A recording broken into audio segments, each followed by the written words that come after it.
स्वराज्य न्यूज मराठी, माझा हक्क, माझं राज्य, स्वराज्य.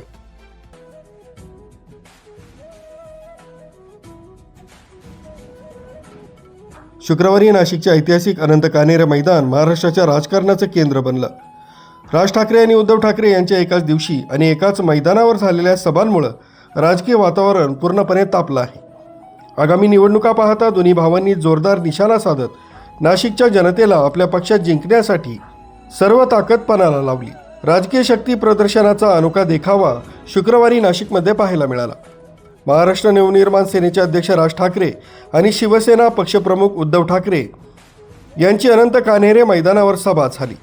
उद्धव ठाकरे यांनी केंद्र आणि राज्य सरकारवर निशाणा साधताना महाराष्ट्राच्या स्वाभिमानाचा आणि उद्योगांच्या बाहेर पडण्याचा मुद्दा उपस्थित केला.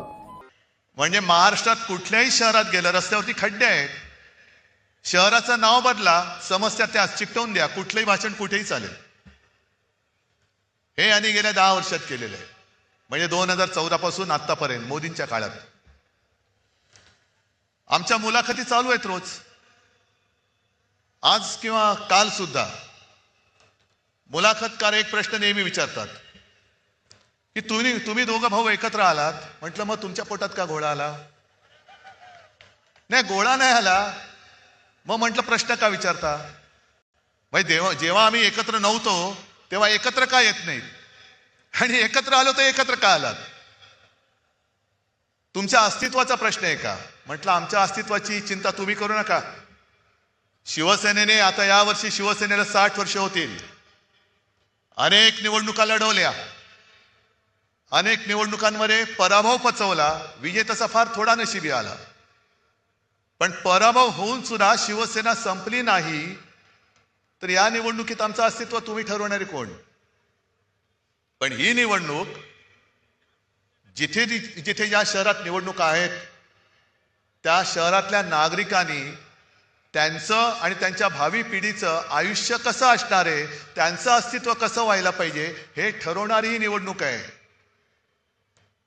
आम्ही पोटतिडकीने का तुमच्यासाठी प्रयत्न करतो? उल्लेख सगळे झाले. संजय राऊत आपण त्या काय धर्माच्या ध्वजाची आठवण करून दिली ज्याच्यावरती झाड आहे. मग मला एक प्रश्न विचारायचा आहे की भाजपचं हिंदुत्व हे खरं हिंदुत्व आहे का चुनावी हिंदुत्व आहे? राम मंदिर केलं म्हणून तुम्ही डंका पिटलात, आणि प्रभू रामचंद्र जिथे तपश्चर्याला बसले होते, म्हणजे फार थोड्या ठिकाणी प्रभू रामचंद्रांचं वास्तव्य होतं, त्यातली ही एक म्हणून तरी पुण्यभूमी आहे. कुंभमेळा इकडे का होतो? तपोवन त्याला का म्हणतात? पर्णकुटी कुठे होती? ही सगळी झाडं जर का कापली आणि उद्या जर का कोणी विचारलं की प्रभू रामचंद्र कुठे राहिले होते, काय सांगणार? हे नमो भवन आम्ही केलेलं आहे. शासकीय विश्रामधामात प्रभू रामचंद्र राहिले होते म्हणून सांगणार? संपूर्ण सत्यानाश करायचा, धर्माची एक पट्टी अशी लावायची की सगळे अंधभक्त झालेत, आणि एक असा काही तुमच्यावरती संमोहन करायचं, मोहिनी टाकायची की स्वप्नात गुंगवून टाकायचं. गद्दारांना धडा शिकवा असं आवाहन त्यांनी नाशिकच्या जनतेला केलंय. राज ठाकरे यांनी नाशिकच्या विकास आणि स्थानिक समस्यांवर त्यांच्या परिचित शैलीत भाष्य केलं. शिवसेना पक्षप्रमुख श्री उद्धव ठाकरे,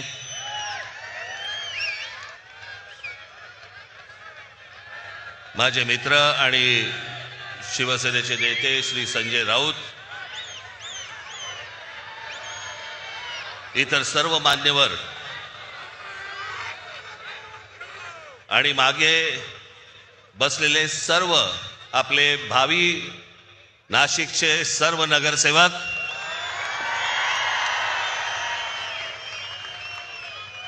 आणि माझ्या जमलेल्या सर्व तमाम मराठी बांधवांनो, भगिनींनो आणि मातांनो,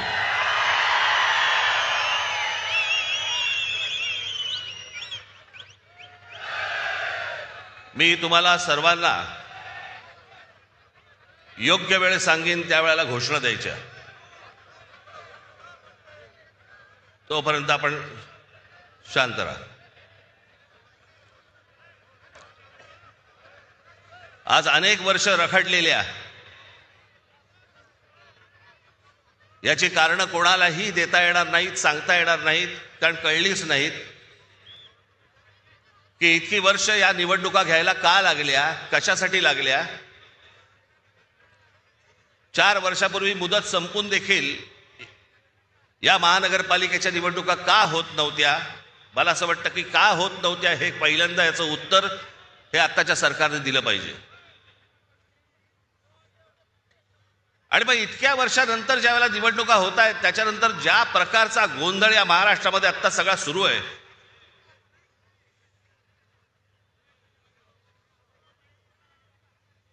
कोण कुठे चाललंय, कोण काय चाललंय, म्हणजे मी मागे एकदा म्हटलं होतं ना, इतका चुकीचा कॅरम फुटलाय ना की कोणाच्या सवट्या कोणाच्या भोगात आहेत तेच कळत नाही.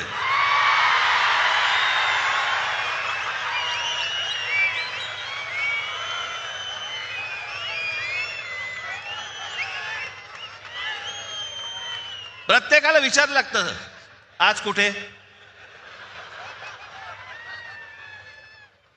काही जण तर वेडे पिसे झालेत, वेडे पिसे. त्या दिवशी मला कळलं, कोणीतरी एकाने छाननीच्या वेळेला, म्हणजे ते फॉर्म भरायची तारीख मुदत निघून गेली होती फॉर्म भरायची, छाननीच्या वेळेला समोरच्याचा एबी फॉर्म घेतला आणि गिळून टाकला. बरं, वेळ नव्हता, दिवसही नव्हते. एखादा दिवस मिळाला असता तर सकाळी बाबा वाट तरी बघता आली असते त्याची की एबी फॉर्म बाहेर येईल, बाहेर येईल, बाहेर येईल, मग नंतर फॉर्म भरू. ती वेळ नाही दिली. कोणत्या थराला गेल्यात निवडणुका. सत्ताधारी आणि विरोधी आघाडीचं अपयश त्यांनी जनतेसमोर मांडलं. दोन्ही नेत्यांच्या सभांना मोठी गर्दी जमली होती, त्यामुळे शहरात कडक सुरक्षा व्यवस्था करण्यात आली होती. नाशिकच्या रस्त्यावर भगवे झेंडे आणि समर्थकांच्या घोषणा झळकल्या. नाशिक हा शिवसेनेचा आणि मनसेचा नेहमीच महत्त्वाचा बालेकिल्ला राहिला आहे. आगामी निवडणुकीत नाशिकची लढत खूपच रंजक होणार असल्याचं या दोघांच्या भेटीतून स्पष्ट झालंय. जनता कोणत्या मार्गाकडे झुकते हे येणारा काळच सांगेल. मात्र ठाकरे विरुद्ध ठाकरे या लढतीकडे संपूर्ण राज्याचं लक्ष लागलंय. न्यूज ब्युरो, स्वराज्य न्यूज मराठी, नाशिक.